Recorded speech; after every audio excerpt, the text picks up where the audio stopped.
Did it start yet? Oh, it says pending. Oh, there we go. Okay. Hello, everyone. Welcome to the Know Your Place podcast. I'm Charles Altendorf. I am the host here. This is episode 81, and we have a very special guest here with us today. Jeremy, say hello to the fans. Hello. Sorry, that was very Jeremy. kind of understated as a hello. Hello, everyone. Thank you for having me on your show. I appreciate it. Well, thanks for coming on, Jeremy. Jeremy and I actually go to church together, which is pretty cool. Um, but the reason why I was really interested and wanted to have Jeremy on today was Jeremy is he is actually a transplant to America from Britain. And did I understand correctly? You also teach American history. Yes, that's right. I do. Yep. I That teach eighth so grade. this was just fascinating to me, and I just had all kinds of questions I had to ask after I found that out. So I guess we'll open up a little bit here. I guess what was sort of your childhood like in Britain, and what was your first like? What do you have a first memory of what you thought of America, or like when it was introduced to you? For me, my first introduction to Britain was actually probably Beatles music. My parents were huge Beatles fans, and like one of my favorite songs when I was a really little kid was the song Penny Lane. And the irony of that, of course, is now I'm a geographer, and Yep. Penny Lane is kind of like a geography oriented song. But anyway, go ahead, That's Jeremy. right. Well, I'm going to shock you and tell you that actually I wasn't born in Britain at all. I was actually born in Okay. Africa. Okay, I cool. was born in a country called Rhodesia, Oh which is wow, really? You're a Rhodesian. That's cool. I've studied a yes, little bit of yep, history of that. Cool yep, deal. yep. Yeah. So my great grandmother, after World War One, she met a soldier who was deployed to Europe. He was in the South African Army, and they decided that there were more opportunities in the colonies, as it were. And so in 1921, I think it was, they emigrated to Rhodesia, and generations of my family were born and raised there. And I guess I was the last there. That'll be my epitaph on my tombstone one day. It will be last of the Rhodesians. Last of the Rhodesians. So at some point you did leave. How old were you when you left Rhodesia? I was very young. I was about 3 years Okay. old. Okay, all right. So Yeah. you So didn't like you weren't like a teenager there when things were going down. No, no, okay. no. So growing up in Britain, obviously because my family was all from Rhodesia. They were all Hmm. from Rhodesia. So had it was almost like a different upbringing to everyone else. I felt very different in school, especially in high school. Like I was brought up with a different sort of culture. I think colonists tended to be much tougher, much hardier. Um, no nonsense. There's no time to sort of um, pussyfoot around things, as it were. Yeah. Yeah. So yeah, I just felt very different growing up in Britain. In some ways, I felt like I didn't belong, and I think that's where my interest in American history sort of came from as well. Fun fact: Rhodesia and the 13 colonies, as they were, the only two entities that were part of the British Empire that declared independence illegally from Great Britain. And so I was always kind of interested, like, why were the 13 colonies successful in declaring independence, but Rhodesia was not? And so I always kind of compared and contrasted the two. Um, so Yeah, I yeah, I guess think that's where my no, go ahead, finish. Sorry, I got a little too right. jumpy. That's just I was just saying that's where my interest in American history, I think, really kind of stemmed from.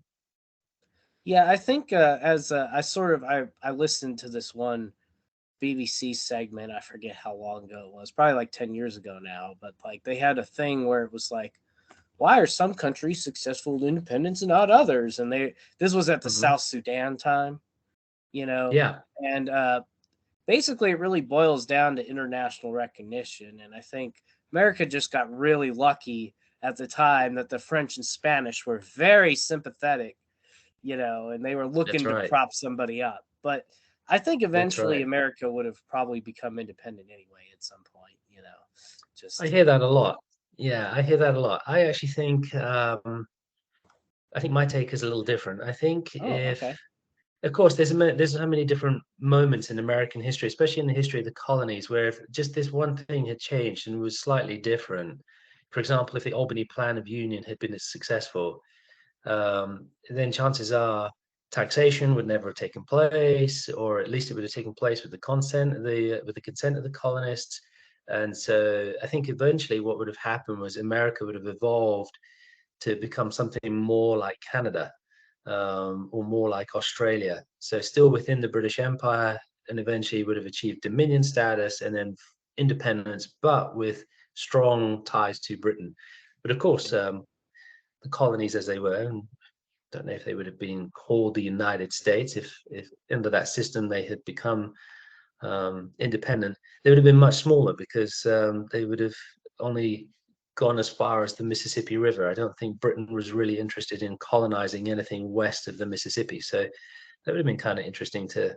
It's kind of interesting to Yeah. think about. Mexico would obviously be a much larger country than it is today.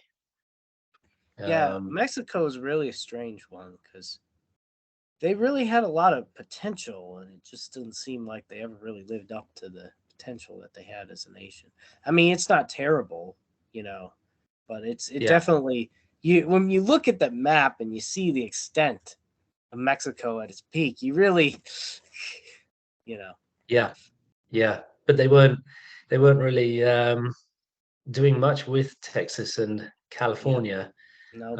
And obviously, the United States see those as territories that are ripe for pulling them away from Mexico, from annexing them, whether that was the right thing to do or not.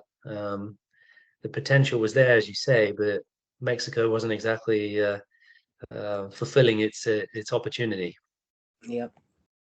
Well, cool. So you kind of touched on this. So it's sort of like a similar thing to, how you grew up, the Rhodesian experience, I guess you could say. Mhm. So did you, when was the first time you ever really studied American history? Was it, do they teach it in British school? Like, is that like a Yeah, touchy subject? I'm no, curious. no. So if you're familiar with Harry Potter, the Yeah. Yeah. the uh, the education system in Harry Potter kind of mimics the British education system today. So all British high schools up until the age of 16, they take what are known as their GCSEs, so their General Certificate of Education. In Harry Potter, that would be their newts, I think it is. And then you can leave after that. 16 years old, you can leave school. You can go off to college, like get a trade. You can go get a job if you so desire. Probably not a very good job at 16. You know, do whatever you like. But if you intend to go on to university, you have to then study for 2 further years, and you specialize in um, content area. And I've always just had a love of history, as you can tell. So I study for what we call our A levels. Harry Potter, that's the owls. Yeah. So I took three subjects. I took history, law, and English, as we call it, or language arts, as you like to call it. Hmm. And it was during history, we studied totalitarian regimes 1 year, and then the second year we studied liberal democracies. And so that was really my first sort of like in-depth study of American history. Well, that's really cool. Yeah. I guess obviously through schooling, you always get various bits of American history, but of course, I took AP US history when I was in a sophomore in high school, Mhm. so I was always pretty interested. I ended up minoring in history in college, so of course we are a little bit slower here. So that was when I was 17 that I did that. But give me a second there. But yeah, Might need a sip of water. I have some coffee here. That's very un British, drinking coffee.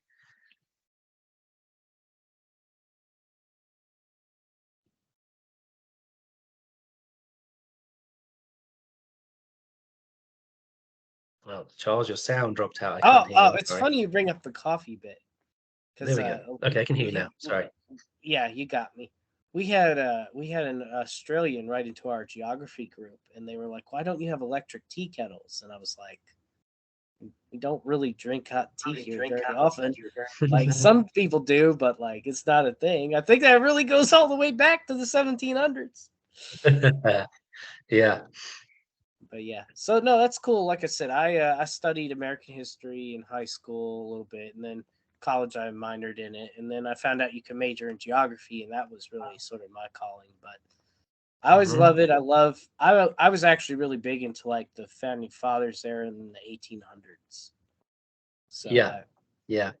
Yeah. That's my forte. That's my favorite period of American history. I know it's so funny being nominally British, Rhodesian, right. whatever, but I love the founding generation. Um, and as a young man, I think I was always really sympathetic to the colonists and to the founders. And then Oh, don't say that in Britain. I know, right? But then Yeah. moving over here and spending much more time researching and reading, as a teacher, I actually find myself much more sympathetic to Britain. Yeah, and so the kids, when I teach them, they always ask, "What would you have been, Mr. Thompson? Were you a patriot or a loyalist?" And so I tell them, "I'll tell you when we get to that." And so when I teach the lesson on loyalism and why some colonists remained loyal, I go in and I wear a T-shirt and it's got um, the royal coat of arms on it, and then underneath it says loyalist. And so this is my position. No, I just found it very fascinating to meet you, because of course it's a classic trope that there's Americans who become Anglophiles, right? Like Yeah, my wife yeah, and I are watching the series Frasier, and of course Niles yeah, likes Daphne, and Daphne's British, right? And I mean, yeah. I think almost every American goes through that phase because we still share the language, right? When I was a kid, it was Hmm. like Monty Python and the Beatles, and let's Right. see, I'm also still into this one band. They're called the Wombats. They're also from Liverpool, and Okay. I'm kind of I've always been kind of interested, and I really love the novelist Graham Greene. I read a lot of his stuff, and it's kind of Okay. funny because I think I started getting into him because my parents were big into the James Bond movies, and like he Yeah. wrote similar stuff to that before. Like he even makes a joke about it in a novel he writes, that Ian Fleming got more famous than him, because it's funny anyway. But yeah, Right. so I think everyone goes through that phase. So it's been really interesting to meet anyone who lived over there that like has like an American phase like that. I You don't think hear about it. I think you would find that most British people have a love of American culture. I think you would find that a lot of British people are fascinated by the United States. There are some things which we obviously admire about the US. Um, just the the scale, the size of the US. I was working a football game, your football game, last week, and funny enough, the assistant principal at my school is also British. So we were kind of talking, and we were like, don't you just love it here? Like how American high schools have like these huge, great big like stadium complexes, and Yeah. I mean, there's a place for just about every kind of kid in an American school, whereas you just don't find that in British schools. I mean, if you're not going to be on the football team or the soccer team or whichever team's playing, well, then you could be a cheerleader or you could be in the band, or there's something for kids to do, for them to find their calling and to sort of be immersed in that. And unfortunately, you just don't really get that as much in British schools. We have sports, cricket teams, obviously, and what we call football, soccer. Um, but if you're not on the team, that's as far as it goes. There's not really much else for kids to do. And I think um, that's why we tend to have quite a few problems with antisocial behavior and juvenile crime in the UK, which is kind of a dirty little secret that no one talks about. Yeah, I mean, I think it's sort of you bring that up, and it's sort of like a larger theme I always get into when I talk to British people or European people, you know, who like to throw some shade every once in a while, which I get, Yeah, since America's growing up here, it's funny. And, now that I'm in this international geography group, I talk to people around the world all the time. The bullseye is just huge. But anyway, yeah, you know, yeah, it, yeah. I was just thinking that when you said that, I was thinking, when you're number one, you've got a big bullseye on your back. yeah. But I think the biggest thing I've noticed is, there is definitely more perhaps stable welfare for people in other countries than here, and Yeah. some other things. But America really is a place that's, I always explain to people, it's great risk, great reward. Like you can literally Yes. try Yeah. anything and make it, and you can also Yes. fail, but you're given Yeah. the chance here in a way you're just not anywhere else. Yes. In if you've seen awful tabloid press in the UK, they love to build people up, and then they can't wait for them to fall so they can ridicule them and make fun of them. You just don't see that kind of. There are opportunities for success, but I think you have to work so much harder in the UK. And honestly, that's one of the reasons why I chose to settle here. There's just a wealth of opportunities that you just don't have in England, and we are still, I think, to a certain degree, a country that is affected by our class structure. It's not as pronounced, obviously, as it once was, but it is there. For example, my childhood ambition was to be a pilot. Just wanted to Mhm. fly, and I still do. If I won the lottery tomorrow, I would quit school and and go get Go my be pilot's silent. license. But it's the likes of Prince Harry, who's very controversial, obviously nowadays. Yeah. He wanted to be in the military, and it's a great place for him to be because there's obviously natural protection built around him. Right. But at the same time, they didn't want him like directly on the front lines because he's a Right. royal, a working royal. Well, he was then. So what did they find him to do? Well, he suddenly amazingly gets like helicopter training, which is so competitive, so immensely competitive. But because of where he's born, his wealth and his privilege, he gets to jump the line. And he took a spot from someone who probably was exceptionally deserving, if not more so. Yeah, and I'll even go as far as say that that kind of stuff sometimes happens here, but it seems so much more prevalent in Europe than here. Like it's Yes, like still ingrained in society there in yes, yeah, yeah. in the But mainland like you and the mentioned, over there we have a, a welfare system that you just don't find as much here. And I know that's really controversial with a lot of Americans, but right. I read a book earlier this year, and it was called The Nordic Theory of Everything. Yeah. Couldn't remember the author. Similar experience to mine. She was Finnish, came over here, married an American, and then just found profound differences between how America is run to how obviously Finland or the Nordic countries are run. And in that book, she really dispels a lot of the myths about the welfare state. We tend to think, oh, they're heavily taxed in those countries in order to pay for those systems. But she kind of explains that actually the tax is relatively similar to what we have in the United States. It's just that the government does better with its money. It invests it smarter in smarter ways. And I think that's one of the things that really still bothers me a lot about the US is the fact that um, healthcare is just not provided by the government. And I know that's very controversial. I know some of your listeners will probably be frothing at the mouth to hear me say that, um, but the concept of like having health insurance, you got to have health insurance in order to access the healthcare system, or at least a decent level of healthcare.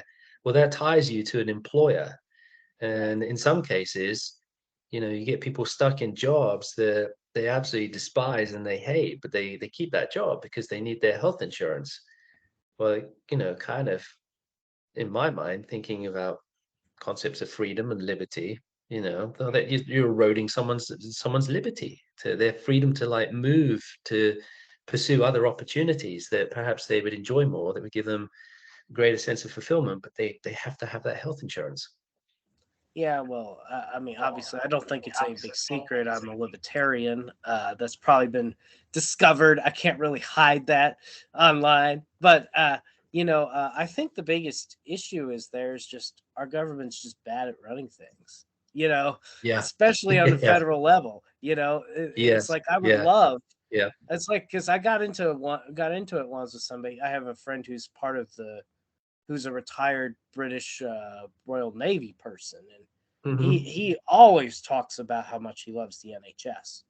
And I was like, I just don't think we could do that nationally here. Now, a state might be able to do that, and I think Massachusetts has something kind of like that. But it's Okay. just you just got to understand, like our federal government, are terrible. I wouldn't trust them with anything. I don't even want to pay them Yeah. taxes. I don't trust them with money. Yeah. But it Yeah. is. Was it I absolutely get it. Ronald I Reagan? understand. It's got to be a culture shock for someone who's, just used to being able to just get health care. Whereas, like here, you really have to plan your life around how you're going to get your health care. Being a child of the 80s, I'm a big Ronald Reagan fan. Oh, Even okay. though he's like, he's a Republican Party kind of like Yeah. statuesque figure, but he had so many great quips, and I think one of his greatest ones was, "I'm from the government and I'm here to help." It's Yeah. the Yeah. Yeah. thing that causes people to run in fear. Yeah. Yeah. It's funny you mentioned him. He actually gave a speech at my parents' hometown when he was Hmm, campaigning for re-election in Port Washington, Wisconsin. So they still have the old okay. band shell painted up from when he was there, and Yeah, it's kind of like a little monument to Reagan there, yeah, which is kind of wild because my parents are kind of lean more in the Democrat way, so it's kind of funny. But I guess my parents' county has kind of voted Republican for a while now, for a long time in Wisconsin. yeah, So, yeah. but I yeah, just think of anytime we start talking about political parties, being the yeah, historian, I just think of Washington and his farewell address and yeah, warning us against factions as they were known in that time. uh, and the dangers of forming factions. And he's very clear in his vision as to what that might lead to. And I fear we might be living out some of those fears that he discussed so clearly in his farewell address. yeah. I think unfortunately, I don't know if it was avoidable or not, but that is absolutely what he warned against, and he's Yeah, probably right. I'm also a big fan of Eisenhower, and Eisenhower's farewell address was kind of along a similar tone as well. And you that's know, true. Yeah, yeah, yeah. He warned against the industrial military complex, and ironically, he was the man that really kind of started it. yeah, yeah, I have a soft spot for him, I have to admit, because he was a German American as well, and Okay. I in Wisconsin, where my family's from, it's pretty easy to be a German American, and in Greater Cincinnati, it kind of is too. I went to high school in Northern Kentucky, but Yeah.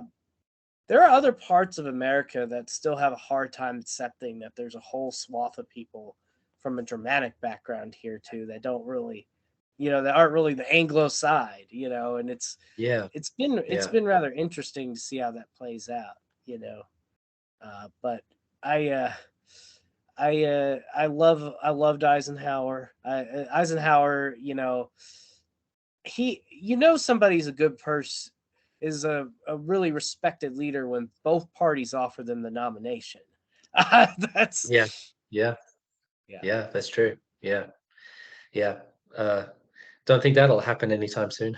I don't think anybody else will get that prestigious No. again. I think for a while before he had gotten his reputation sort of took a hit, I think Colin Powell would have almost been there, but his Yes. reputation took Yeah. a big hit during the Iraq War. So It did. Yeah. yeah. It did. Ironically, um, I was working. I just graduated university when all of that was kind of coming around.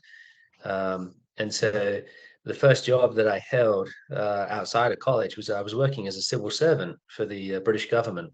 And Oh, so I was working for the Ministry of Defence and was attached to the Royal Air Force. So I have some kind of insights into how that Iraq War and everything kind of took place. And uh, don't think I can really speak too freely about some of those things, but I remember No, don't seeing get Colin yourself in Powell on trouble, the. whatever you do.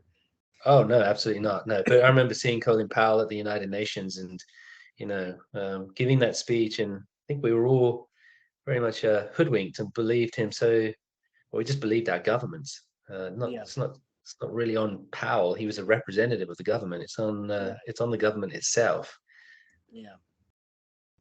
But yeah, that really that era has really formed a lot of my adulthood, and it's kind of sad because I tell people all the time like I don't want to be that cynical about because I don't believe that generally people are bad. I don't want to believe that generally everybody's bad people and that they Right. given the Right. power everyone will just abuse it and be a bad person. But like you Yes. keep proving Yeah. me right repeatedly. So it You gets know, old. it's as a teacher, it's really hard as well, because we obviously start US history in eighth grade with the arrival of the first settlers at Jamestown, and then later on Plymouth, and we study documents like the Mayflower Compact, and trying to make that argument to students that we need to have government in order to protect us from ourselves, and so that we can live in an orderly, civilized society. But then there are just so many instances where we just have such bad government. Um, it's we got to find a way to walk that fine line between anarchy on the one hand, and then just corruption and, dare I say, dictatorship on the other hand. Yeah. I don't know. I don't know where the best line is there. I think I consider myself kind of a disciple of Jefferson, and I think he had Hmm. an all right balance. But he also made some, very questionable decisions when he had position of leadership. That You know, said, I we don't really know who you could say would be better. Certainly in modern times, it seems like there's been a lot more questionable decisions made by leadership. well, So, you know, when we talk about Jefferson, we talk about obviously his greatness and his eloquence as a writer, and we look at his presidency and how he tried to slim the presidency down, and yet ultimately he's just a man that's so full of contradiction. He talks about yeah, ending slavery, yet he's one of the biggest slaveholders in Virginia. He talked about slimming the government down, and yet under his administration the government grew. He yeah, talked about a strict interpretation of the Constitution, and then he ends up purchasing the Louisiana Territory, and there's right. no mention in the Constitution about adding territory to the states. But thinking about what you're saying with like, what's the best type of government? Um, I kind of think of recently with the recent passing of Her Majesty the Queen, and I think of Thomas Hobbes, who talks about having a benign dictator.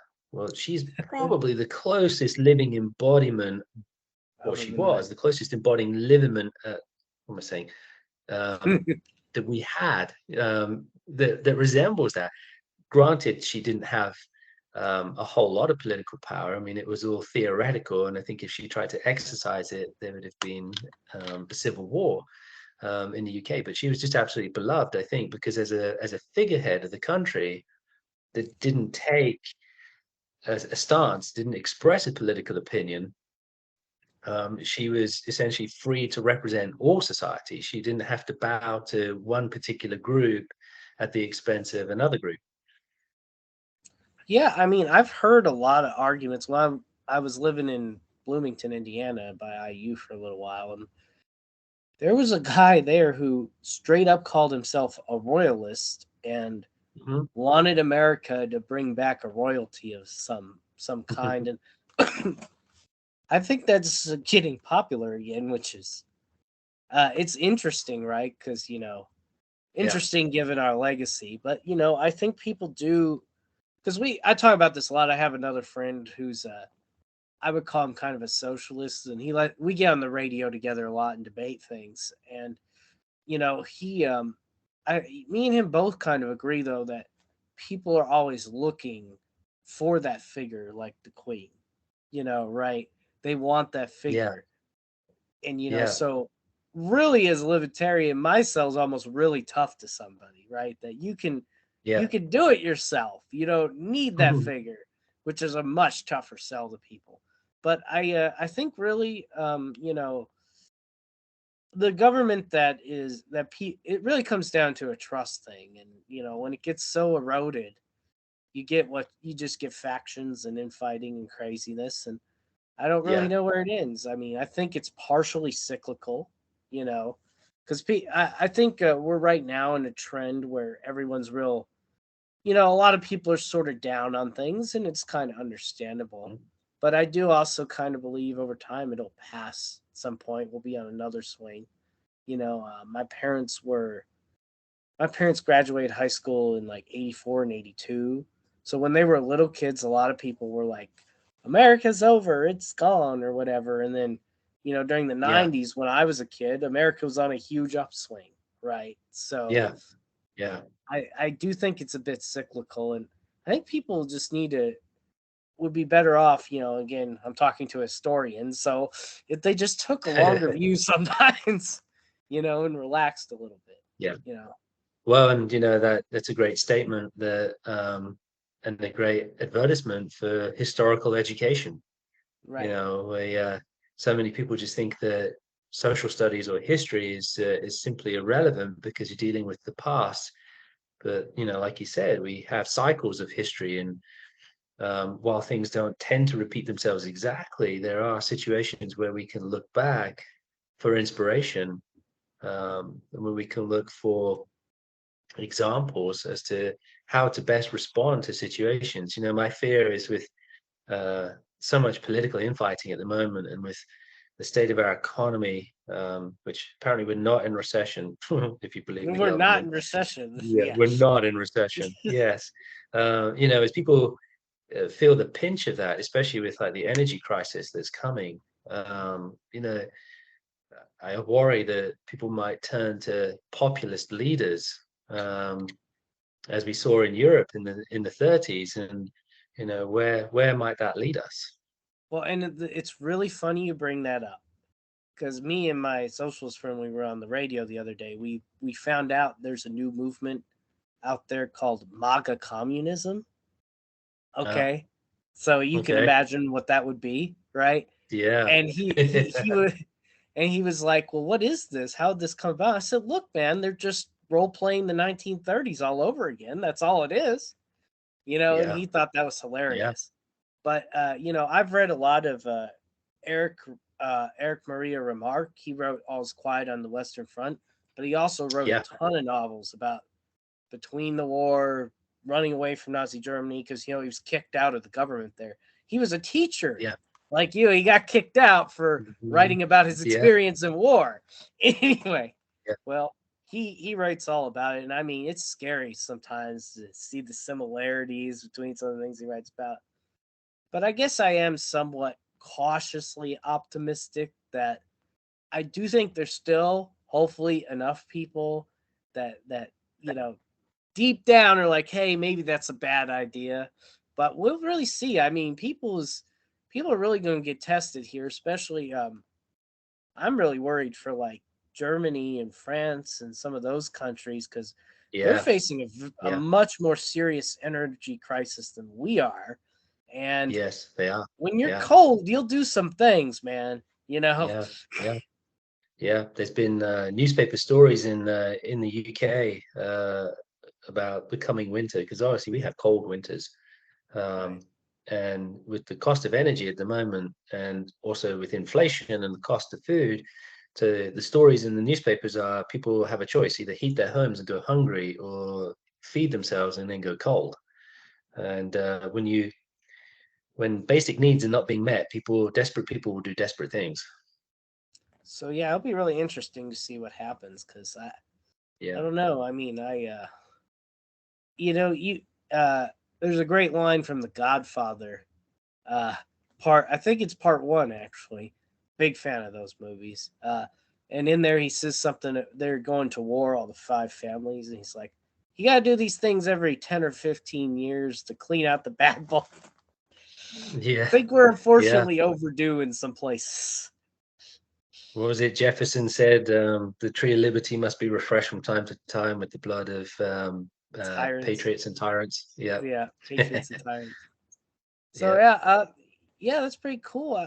You've hit most of the topics I was going after, but I did think of one other one. So we kind of already touched on it. But do you have your favorite? Do you have what's your favorite sort of American? Uh, we might have to do this later too, at another point sometime too, because Sure. I watched this YouTuber. His name's Logging Through History, and he actually did a presidential tier list ranking, which that was a lot of fun. But Yeah. Yeah. do you have sort of your favorite American figures, and then I guess I'll have to do my British ones, to Okay. counteract you. Okay. I try not to idolize people too much because, That's probably for the best. yeah, yeah. You'll always be disappointed. There'll always be Hmm. something in your part in their past. Everyone has skeletons. Everyone has. We're all deeply flawed characters. As Christians, we know that. Hmm. Um, yeah, like I said, I used to love the founding generation, but then through my studies, I kind of, yeah, sort of Got a little jaded when you found out about their personal a little lives. jaded. Yeah, yeah. But well, you gotta say, even so, they were incredibly brave men to do what they did. Um, I also to really stand up admire to. how much they read of philosophy and debated it Oh, out. yes. And I sometimes think that that's what a lot of our politicians are lacking today. There Yeah, should almost be a mandatory course. Study Enlightenment philosophers. yeah. Study the works of Locke and Voltaire and Montesquieu and Rousseau, especially. Yeah, how much our society could benefit from have some Enlightenment thinking today. Okay, so fun American figures from history. Of course, he recently passed a year or two ago. Chuck Yeager, being obviously an aviation geek and just loving flying and all that kind of thing. Yeah, he's a great American character. Some really good stories about his past. I feel like the recent Top Gun movie, Maverick, when Maverick, I don't want to give spoilers away, but Yeah. he ends up in this like town in the middle of nowhere in all of his flight gear. And that whole scene, I feel like, was paying homage to Chuck Yeager and a story from his past with the F-104 Starfighter. I Yeah. think for me, My for favorite British. go Sorry, ahead, you go go ahead. ahead. No, you No, go no, you ahead. go Go ahead. ahead. All Okay, right. well, Well, my favorite British figure is Winston Churchill, and okay, yeah, that might be a little obvious for most people, but yeah, yeah, talking about brave men, exceptionally brave man, yeah. defied the general feeling in his own country when people wanted appeasement with the Nazis and wanted to make a settlement with Hitler. Churchill was really banging the drum of like, no, we have to stand up, we have to fight, we have to preserve democracy, and it's going to be a painful, costly fight for us. And it obviously was on a global scale. I mean, Britain had to give up its empire, which is obviously one of the reasons why my family ended up back in Britain. But yeah, Churchill, exceptionally brave man and funny man too. Had so many like interesting stories and so many quips. You think so quick on his feet. I wish I had that that wit.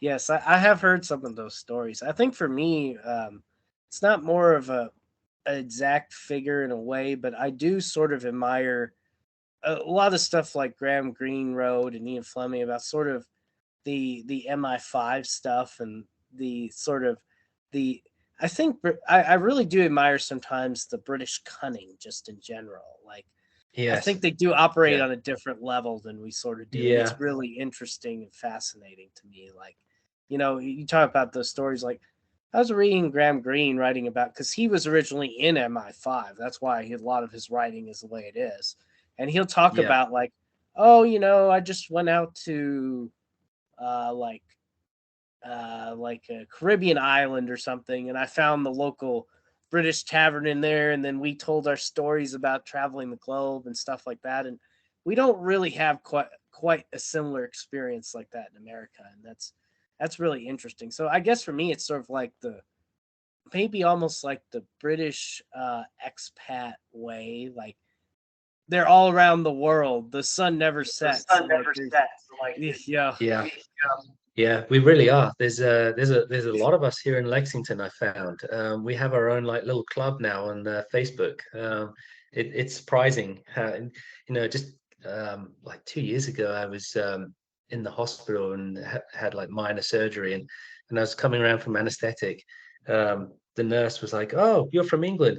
Well, we have a nurse here in our unit who's from England," and so she and I just started talking, and I was kind of dazed with anesthetic. But it's just amazing how you can go anywhere, and I find people from home, and we swap stories and experiences. There's a surprising number of us here.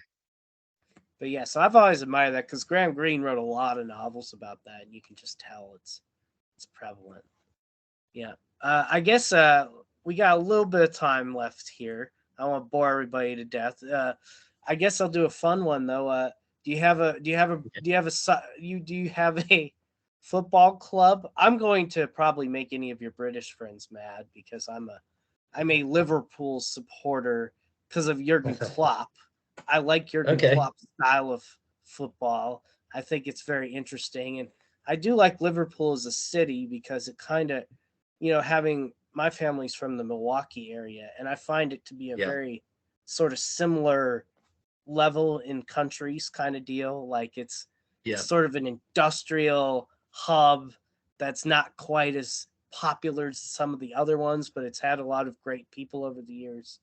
You know, So that's probably one of the least offensive clubs of the big so-called big six that you could have chosen. So I yeah. would have probably walked off if you'd said Tottenham. So that would have been that would even saying that is I feel like I'm kind of cussing a little saying Tottenham. That's an awful name. Is it So just as you because can they're tell, in I'm London? Is that what it is, or is it just no, it's well, it's partly that, but it's because I'm an Arsenal fan. okay? And it's funny that you're a Liverpool fan because I actually went to the University of Liverpool. That's where I got my undergraduate degree. Oh, that's awesome. Kind of looping back around to the beginning of our conversation. I went to university, and my degree is actually in American studies. So I got my degree in American history from the University of Liverpool. So That's I have like a amazing. kind of a British perspective on American history. And you mentioned Penny Lane earlier. I used to walk past Penny Lane every day on my way to class. Oh, that's awesome. um, I am probably in dozens of tourist photographs because every time we walk past, you could guarantee there would be a tour group somewhere, and it's taking pictures of the sign, and they had to paint it up on the wall high up because people kept stealing it, and then they tried painting it on the wall, but people chiseled out the bricks, so they Oh ended my up gosh, painting it people like just it's I mean, I crazy. get So it's people, popular, but chiseling out bricks, that's an extra level right there. yeah, yeah. So anyway, it was while I was at um, Liverpool getting my undergraduate degree that while I was there, I mean, I'd always liked football, but I never really had a team as such. And everyone kept running around talking about Liverpool, and I was like, yeah, but they're a northern team, and I'm from the south. I'm from London. I got to have a Ah, team, and so I was drawn to Arsenal. And I know a lot of people think, well, it was the late '90s, so you just liked them because they were successful. Um, again, being a historian. I just love their history as well. They were a munitions factory team originally back in the late 19th century in Woolwich, which is the south of London.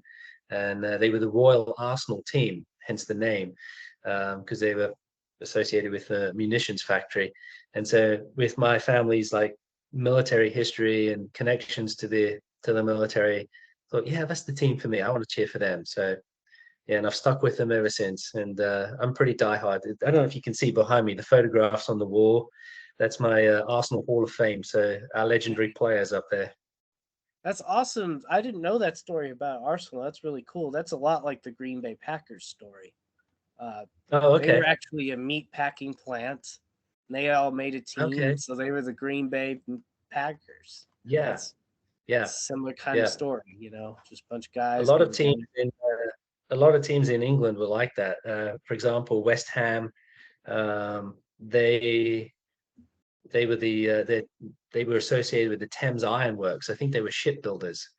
And so they Oh, were a okay. work team, factory team. They like built ships, and then in their spare time they went and played football. And their great rivals are Millwall, who are not even in the Premier League. I think they're in the Championship. I think they're actually doing quite well at the moment. Um, they were, oh, it escapes me now. I don't remember. They were another kind of works team. So factory workers, and then in their spare time they played football. So yeah, I just love that history about soccer. That's awesome. That's really cool. Well, we're almost reaching time. Is there anything else you wanted to cover, or anything else you felt like we should talk about? Um, I felt like we kind of went around the houses a little bit. We kind of talked about all kinds of different things. yeah, It was fun. Yeah, yeah.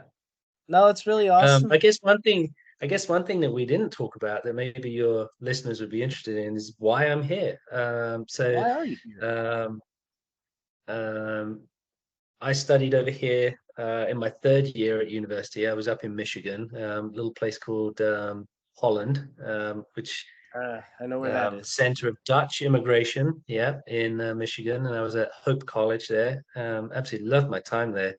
And while I was studying here, I actually became a Christian, and Ah, so went back to the UK, graduated, moved back home to London, and started worshiping at a Church of Christ, biggest Church of Christ in the UK, Wembley.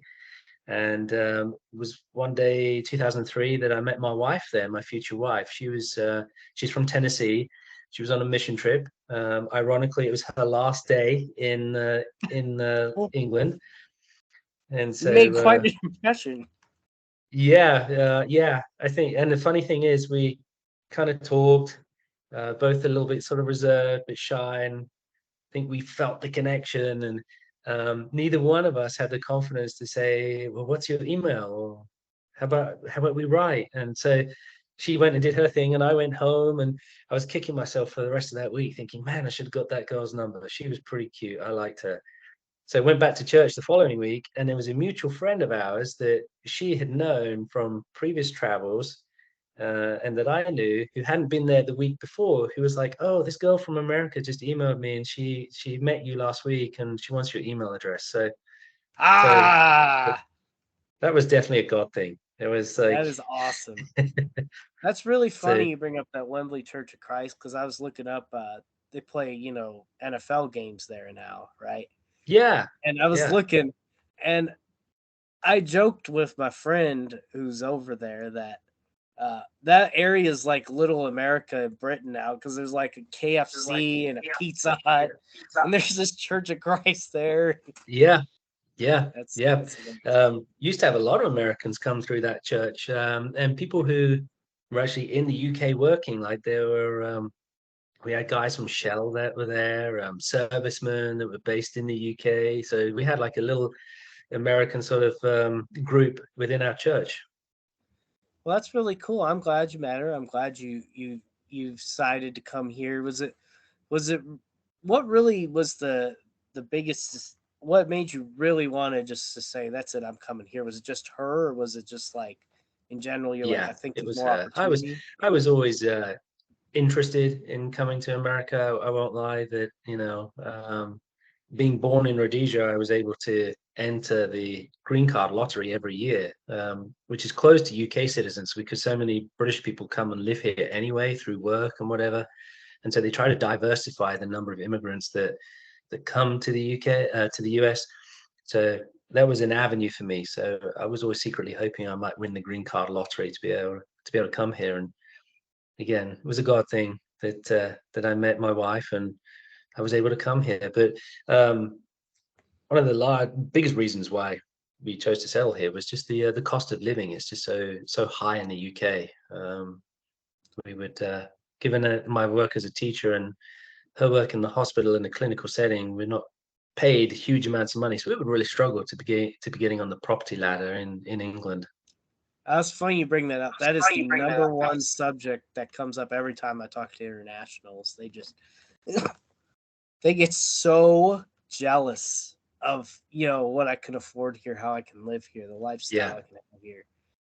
yeah, And we really got the best here in central Kentucky because we have The we have some of the nicer things right here, but we still are next to sort of an area that's not super developed, right? So Yeah, we got yeah, like a really good balance here, and that's it's right. awesome. I don't really know where you could live better for the money than here. You know, Yeah, yeah, I agree. is Yeah. is there anything you miss though? Is there anything besides the healthcare thing? Is there anything you miss? Anything making you want to go? Man, maybe I should go back to You London know, once.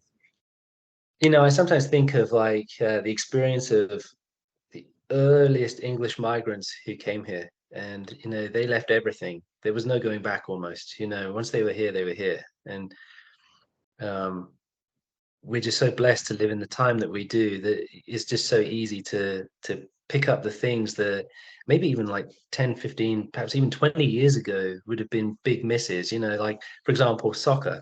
I mean, it's on TV now. British English Premier League. It's so easy to pick up and watch the games.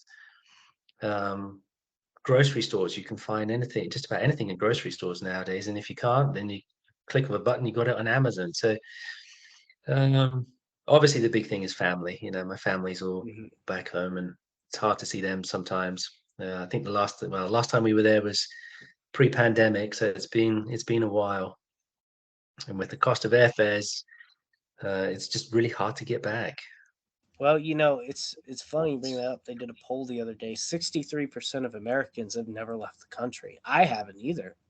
I've been all over America, but I've never Right. left the country.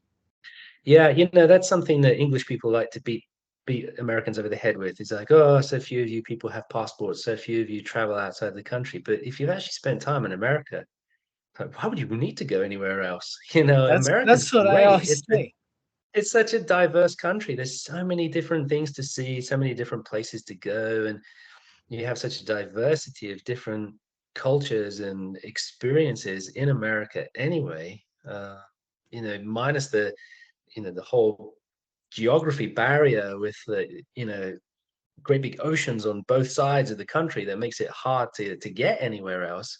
You've got so much here anyway that you can see that it's a real deterrence to people who might want to go overseas, because why travel to Europe for thousands and thousands of dollars when I can go to a different state for a few $100s? Yeah, my company sent me to San Diego this summer, and it was the first time I'd ever been there. And I just thought to myself, didn't need to leave America for that either. Yeah, Yeah, but it's yeah. I mean, there's just so much. Even for me, having grown up, I've lived in 5 states, but my family's originally from Wisconsin, and then I lived in North Carolina for a while before here, and even between those 3 states, I've experienced almost like 3 different countries. yeah, Uh, yeah, yeah. I've lived in Michigan during my year abroad, and I spent the summer after that year abroad living with cousins. I actually have cousins that live here. They were down in Georgia at the time, and my wife's family's from Tennessee and living here in Kentucky. And there's distinct differences between all those different places. yeah. Well, cool. I don't know if I have anything else. I beat the horse to death like I always do on my episodes, but maybe sometime if we get bored here in a couple of weeks, we could do a presidential tier list. That'd be funny. Okay. Okay. Yep. That sounds interesting. Yeah. If you're game for that, I don't know. That I might might make I you might make have to moral brush up a little judgments. bit. That might make Yeah. you make moral judgments on some presidents you may or may not be comfortable with. But Right. Well, I'm familiar with, because I teach obviously the founding era and then the new republic. So up until Lincoln, I'm kind of, yeah, I've got those guys pretty nailed on. And it's been a long time since I've really had any sort of 20th century, late 19th and 20th century history. So I might have to brush up a little bit.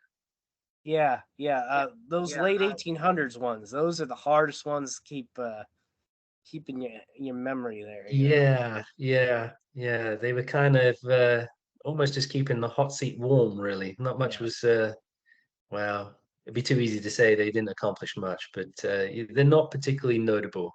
Let's put it that yeah, way. yeah. Yeah. All right. Well, I guess I'll let you go. We'll go off and do some other things this evening. Thanks for dropping by, Jeremy. And I I think appreciate we'll you having me definitely on. have to do this again sometime. And I guess maybe we will do a tier list. I'll tease people. Maybe I'll get them coming back for more. All righty. See you, Sounds like fun. everybody. Thank you so much for having me. Appreciate it. Thanks.